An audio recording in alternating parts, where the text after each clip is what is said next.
স্বাধীনতার পর এই প্রথমবার কোনো বিধায়ক পদপ্রার্থীর পা পড়ল বড়াইল পাদদেশের বিক্রমপুর খাসিয়াচিলা প্রথম খণ্ডে। দীর্ঘদিনের অবহেলার পর এই ঘটনাকে ঘিরে গ্রামবাসীর মধ্যে দেখা যায় অভূতপূর্ব উচ্ছ্বাস এবং আবেগঘন পরিবেশ। গ্রামে প্রবেশ করতেই জনতার স্বতঃস্ফূর্ত স্লোগানে মুখরিত হয়ে ওঠে এলাকা। মুখ্যমন্ত্রী ডক্টর হিমন্ত বিশ্ব শর্মা জিন্দাবাদ, বিজেপি প্রার্থী কমলাক্ষ দে পুরকায়স্থ জিন্দাবাদ ধ্বনিতে গোটা পরিবেশ মুখরিত হয়ে ওঠে।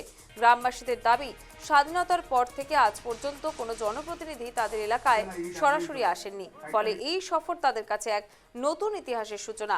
গ্রামের একমাত্র চলাচলের রাস্তা দীর্ঘদিন ধরেই বেহাল অবস্থায় রয়েছে। এই সমস্যা সরেজমিনে দেখে দ্রুত রাস্তা মেরামতের পূর্ণ আশ্বাস দেন বিজেপি প্রার্থী।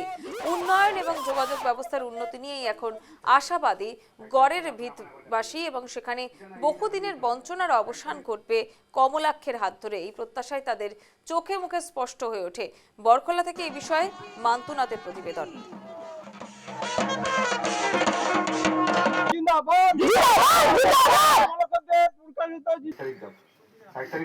ইতিমধ্যে রাজ্যে বিধানসভা নির্বাচনের জমামা চলছে, চারিদিকে নির্বাচনী প্রচার চালিয়ে যাচ্ছেন বিভিন্ন ধরনের নির্বাচন চক্রের বিভিন্ন যারা প্রার্থী রয়েছেন, প্রার্থীরা বিভিন্ন রাজনৈতিক দলের প্রার্থীরা রয়েছেন, তারা প্রচার চালিয়ে যাচ্ছেন এবং বিধানসভা নির্বাচনের সাথে সাথে বিভিন্ন জায়গা থেকে উঠে আসছে বিভিন্ন সমস্যা এবং সেই সমস্যার জন্য বিভিন্ন এলাকার মানুষ সোচ্চার হয়েছেন।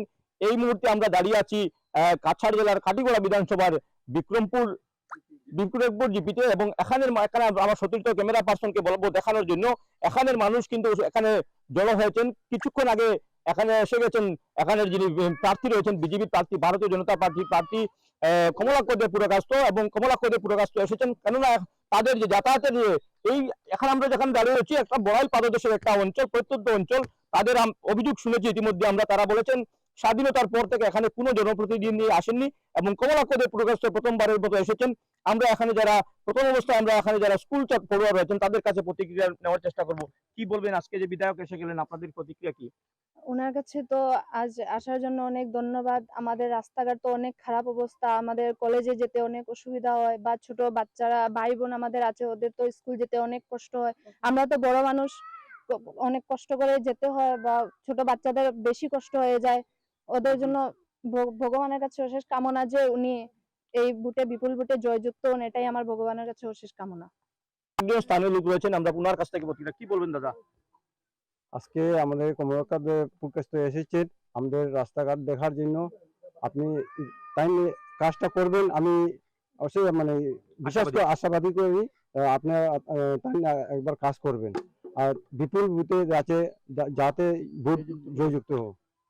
আর রাস্তাঘাট খারাপ পাটনার আশা করার ভিতর সাব সেন্টারও আমরা পেশেন্ট যদি নিতে হয় খাসিয়াটিলা থাকিয়া অনেক সময় বসার সময় গাড়ি আনিয়া পেশেন্টের অটোত রাখিয়া আমরা নিজে অটো ঠেলিতে লাগে।